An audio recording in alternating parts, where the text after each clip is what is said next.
Big boss के अनुभव को किस तरह डिस्क्राइब करेंगे? बहुत अच्छा सफर रहा बिग बॉस के अंदर। मैं कहूंगा कि मैंने 1 महीने बिताए। आपको पता है कि मैं बड़ी मुश्किल शारीरिक हालात में गया था। मेरा एक हिप रिप्लेसमेंट सर्जरी हुआ था।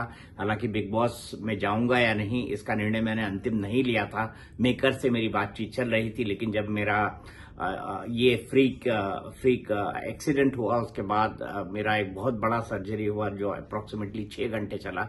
उस वक्त मेरा मन बहुत टूट गया था, व्यथित हो गया था। मुझे लग रहा था मैं बिग बॉस में नहीं जा पाऊंगा, लेकिन मेरी 2 बेटियां और मेरी वाइफ ने मुझे इसके लिए इंस्पायर किया, मुझे प्रेरित किया कि नहीं, मुश्किल हालात में भी आप बड़े अच्छे काम करते रहे हैं। और मेकर्स ने मुझे फेलिसिटेट किया। मेकर्स ने, एंडेमोल ने, जियो सिनेमा ने, वाईकॉम 18 ने, सब ने मेरी मदद की और मैंने फाइनली ये डिसाइड किया कि मैं घर के अंदर जाऊंगा। बड़ी मुश्किल परिस्थितियों में रहा, लेकिन मुझे इस बात का बहुत सुखद एहसास है कि ये 4 महीने मैंने जो बिताए हैं वो जिंदगी के सबसे बेहतरीन और इनरिचिंग एक्सपीरियंस, जिसको कहते हैं ना, ऐसा अनुभव जिसका आप जिंदगी भर फायदा उठा सके।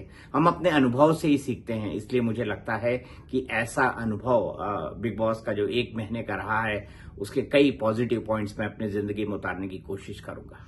बिग बॉस में जाने के बाद जीवन में क्या बदलाव महसूस कर रहे हैं?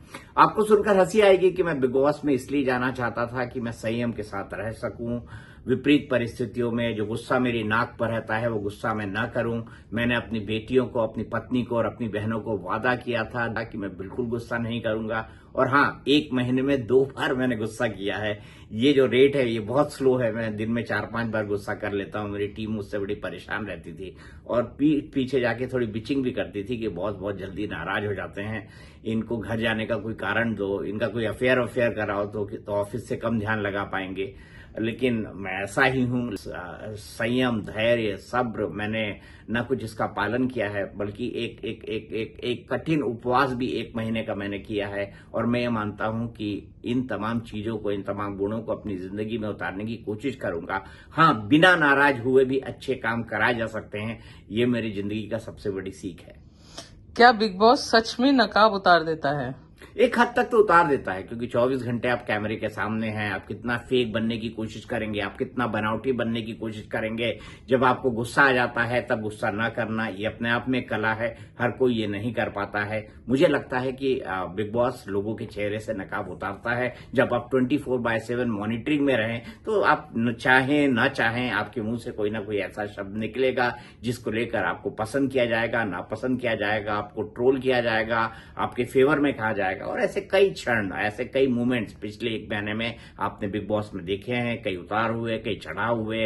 लेकिन अब देखना ये दिलचस्प होगा कि बिग बॉस में आखिरी 2 हफ्तों के अंदर जो चल रहा है, आखिरी 2 हफ्ते, उसके अंदर क्या होता है। लेकिन हाँ, मुझे लगता है कि बिग बॉस नकाब उतारता है, अच्छे के नकाब उतारता है।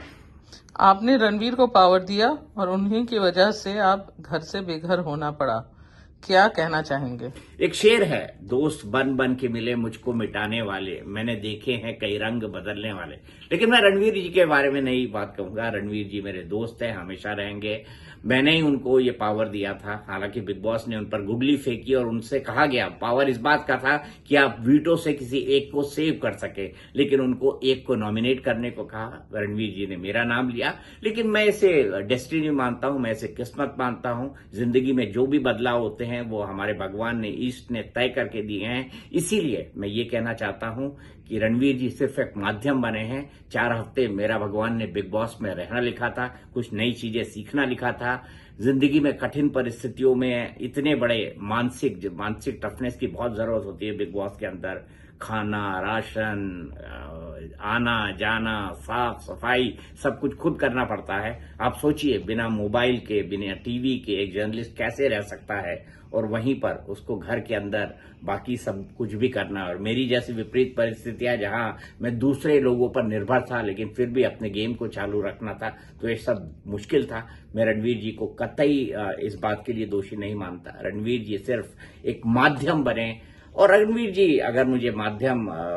जी मुझे नॉमिनेट ना करते हो तो हो सकता है मैं किसी टास्क में नॉमिनेट हो जाता जैसे बाकी लोग हुए हैं। तो मुझे लगता है अच्छा हुआ। बहुत ऑनरेबल एग्जिट हुआ। मैंने देखा सबकी आंखों में आंसू थे।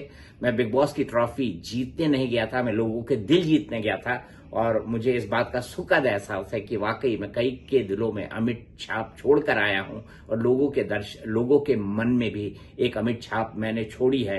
लोग इसी तरह मुझे याद रखें, मुझे बहुत अच्छा लगेगा। आप फिनाले तक नहीं गए, इसका आपको दुख नहीं है, हम समझ गए, पर इसके अलावा कोई रिग्रेट है जो बिग बॉस के घर में आप नहीं कर पाए? एक रिग्रेट मुझे हमेशा रहेगा, मुझे खाना बनाने का बहुत शौक है। एवरी सेकेंड डे कुकिंग किया करता था। कुकिंग मेरे लिए बड़ा डिस्ट्रेसिंग है। मैं कई तरह का खाना बना लेता हूँ, फ्यूजन फूड भी बना लेता हूँ, जहां कम रिसोर्सेस में, कम मसाले में, कम चीजों में मैं काम करना जानता हूँ। मैंने लाइफ की शुरुआत में अपना खाना खुद अपने हाथों से बनाया है 2-3 सालों तक, तो वो भी कला मैं जानता हूं। मैं जब यूके के अंदर पढ़ रहा था, एक शीवनिंग स्कॉलर था, जब मैं आज तक में काम करता था, तब यूके के अंदर मैं 22 लोगों का खाना 3-3.5 महीने तक खुद बनाया करता था, ब्रेकफास्ट, लंच एंड डिनर। तो मुझे इस बात का दुख जरूर रहेगा कि मैं अपने हाथ के खाने का टेस्ट जो है वो बिग बॉस के घर में नहीं खिला सका। इस बात का मुझे दुख रहेगा, लेकिन मैं ये वादा करता हूं बिग बॉस की टीम को बुलाऊंगा और जबरदस्ती अपने हाथ का खाना खिलाऊंगा।